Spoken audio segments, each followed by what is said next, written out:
Hey, what's up everybody? Welcome to the Average Joe Dividends YouTube channel.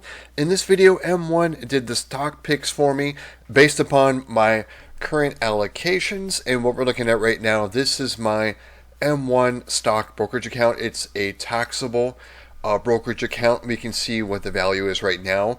We're at 256, 685, 30, and this is in real time with the markets open, so this will be changing. So let's take a look at the performance of the last year, and we can see the money weighted return is at 21%. We can see the market gain at over $32,000, and then the dividends earned at $10,958. Not too shabby, and I expect this to be over $12,000 in the next year with these dividends just going up and up. And let's just zoom into the 3-month. We can see we're up 3.83%. You can see there was a down point here. August 5th, the first week of August, went down, and looks like we've recovered where we were, 256 almost. The high point was at July 16, 2024. So we're still doing a little bit of recovery over the last 3 months. Let's see the last month. Still up 1.39%. Then we've had a good week at a return of 3.75%. So let's go ahead and we'll take a look at the portfolio. I'll leave a link below so you can see what stocks are within these 3 slices, but I have them divided between ETFs, dividend portfolio, and then I added 12 more stocks to this portfolio. We can see the actuals and targets, and we can see that the dividend portfolio and 12 more dividends, these are over allocated or overweighted. So any money I put into this portfolio, as long as I have auto invest on, it's going to go into the ETFs right now, just based upon the actual being underweighted at 64.3%. And we'll click into the ETF, see what's in there, and see what's under and overweighted within there. So we can see right away where the money went to. So we can see right off the bat, SCHD is underweighted.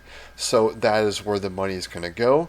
And we can see a BST is overweighted at 41.4%. So we'll go to the activity log, and we'll see the buy. There were no dividends to drip here. Looks like all my other dividends were scooped up here with my last buy on Friday. So no new dividends were reinvested here. So we'll click on the buy and we'll just show the proof. Again, it was SCHD, no surprise with the allocation there. We'll see what quantity was purchased. So it did buy a whole share. So $100 bought me 1.2 shares of SCHD, and what we'll do is we'll see what that end result was as far as dividend income, because we bought over a share of SCHD, and of course SCHD pays a dividend, so we're going to see what that future dividend is going to be. And before I do that, we're going to jump over to my Google Docs spreadsheet, which tracks all the positions within my portfolio. If you're curious to see what those are, we can click on the holdings tab, and there's 52 positions. You can see my cost basis and everything. Here's the current value and my unrealized gain here. And SCHD is my largest position. You can see here by far at the top here. And I'll scroll down, and also again I'll leave a link below so you can see exactly what's in this portfolio and what percent I have allocated to each position. But what I'm doing is not investment advice, because some of these positions I've bought them at different times and they may or may not be on sale today. So don't take this as an investment advice. You can look at these positions and maybe get some ideas though, and it wouldn't be too bad of an idea in my opinion. So we take a look at the holdings. We're going to come back here though after I review the Google Docs spreadsheet, because we're going to grab some data, we're going to put it into the spreadsheet, and it's going to actually update the number of shares of SCHD. If I bought any other shares, it does it all in one step, which is pretty slick. So you can see here the company ticker symbol, share price, and everything right now is arranged by the pay dates, because I want to see when I'm going to get paid and how much. And you can see here's SCHD.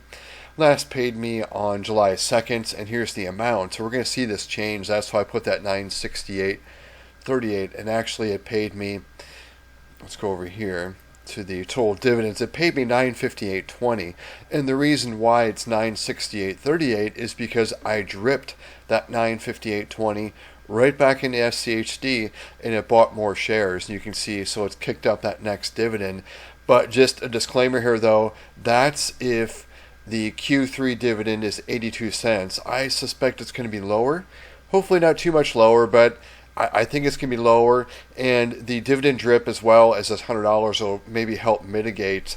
So it's not too much lower than the $958.20 that was received before. And you can see the history of what I've received for dividends for SCHD, starting with my first dividend a couple years ago at 202, 674, 638, 724, 723, 831, and then in Q1 this year it went down to 702, but then it rebounded in Q2 at that nice 82 cents to 958. So we'll see what it's going to be in Q3, and we're also going to see this go up as well, because this is going to jump by a share. It's going to be 1,176.3 shares around there soon as I update this sheet. So you can see total dividends, and here's the last increase for SCHD over the past year, comparing the total year, not just the quarterly dividends, but you add up the total annual dividends and compared it from 2023 to 2022. It was a 4% increase. Since we're off to such a good start right now, I kind of track this over here for SCHD. We had a really good Q1 dividend, which was more than 2022, 2023. And you can see that big jump there from 2022. It was down in 2023 compared to 2022. There's 70 cents to 66, but we're up to 82 cents. We'll see what we're at here. Hopefully it's in the upper 70s at least. That'd be nice, but who knows? It could be, mid-low 70s. And I would still be okay with that, just because that 82 cents we saw was it was not what I was expecting. I don't know anyone else who was expecting that much of a dividend from SCHD in Q2. So just to kind of sum up this spreadsheet, it shows everything pretty much that's at M1, so I don't have to go log into it. I can watch this sheet live because it's pulling everything, all the data with the share price and things, like using a Google Finance function. And when I import the data into the M1 data tab, I have the correct number of shares as well as my cost basis and average share price. That's all up to date. But we'll take a look here. Since we concentrate on the dividends so far in August, here are my dividend payers, and we're not done yet. These are the ones that remain: Caterpillar, KKR, Starbucks, and BST. But I've received $150.31, but we can see what we're going to receive from BST. It's going to by far exceed what I've received so far. And we can see here, I also track the monthly cash flow. Here is what the quarterly cash flow is of the portfolio. Most of my dividends, dividend-paying stocks in here, which are all of them, they pay quarterly, except for two of them, which are BST and O in the blue. And what I have to do is I have to add these values in twice, the $12.98 and the $4.85.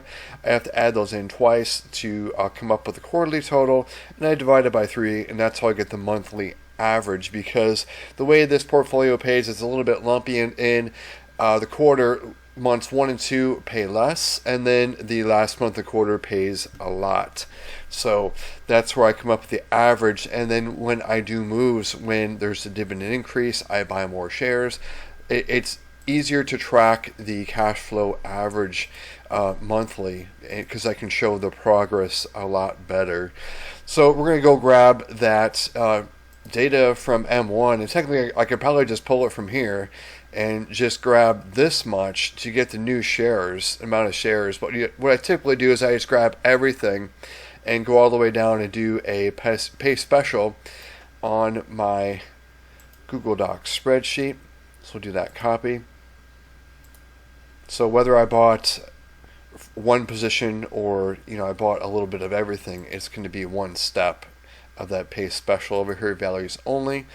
And we can see SCHD at the top, it was 1175, and we've gone to 1176.29, so almost to that 1176.3. So really just updated this amount here, as well as the average share price and my cost basis just slightly changed on those. So we're going to go over to the dividend portfolio tab. We'll take a look at first. We can see what the new dividend jump to, and again, that's if the 82 cents is announced. I doubt it, but if it were, it jumped at an even dollar. Who do you know? So 969.38. That's if we get 82 cents, or if it's more, I'll take more.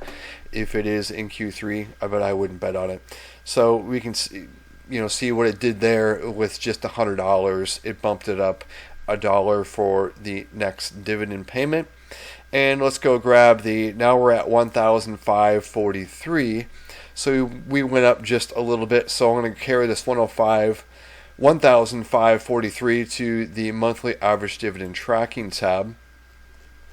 Scroll all the way down here.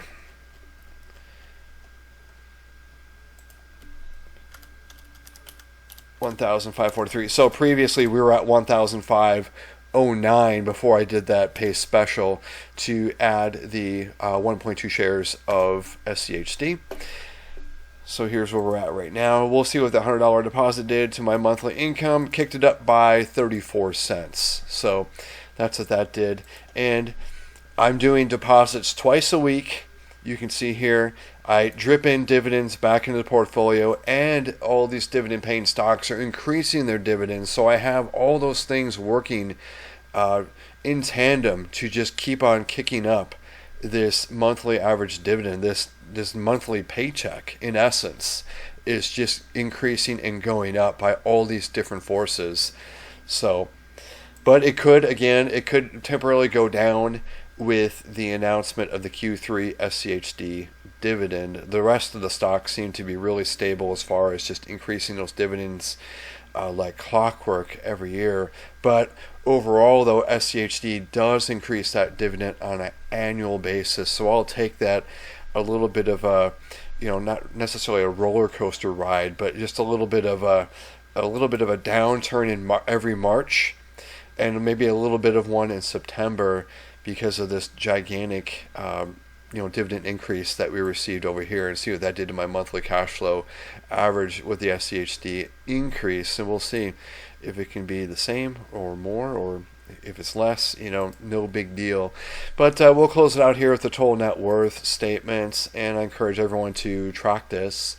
And don't obsess about it, but you should track it probably quarterly, annually. And again, my M1 brokerage account, this is about 15% of my total net worth. I recommend that you invest in things other than just individual stocks like this portfolio. Even though it's mostly SCHD, I do have some individual positions, but look at what I have kind of backing me up here with all these ETFs over at Vanguard. You can see an IRA here, quite sizable, at 265,000. I have a very small Roth, and here's a taxable brokerage account made up of more ETFs, $176,000. Here's my 401k with my current employer, and here's past employment here at $665,000 in an IRA. And then here's the dividend portfolio, about the 15% at 256.7.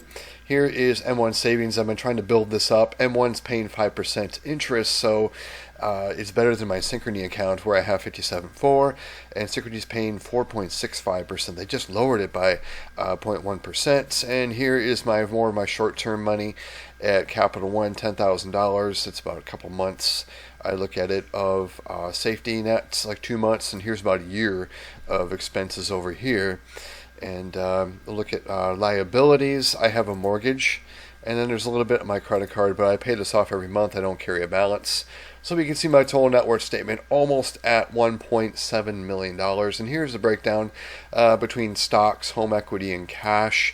Almost at a 60-40 with pre-tax and after-tax. I know a lot of people, they mostly have their net worth wrapped up into their home equity, or an IRA 401k. And if you hit trouble, you really can't do a whole lot with that. That really can't help you. So I would look into taxable brokerage, having a healthy emergency fund out there too that can help you get out of a jam.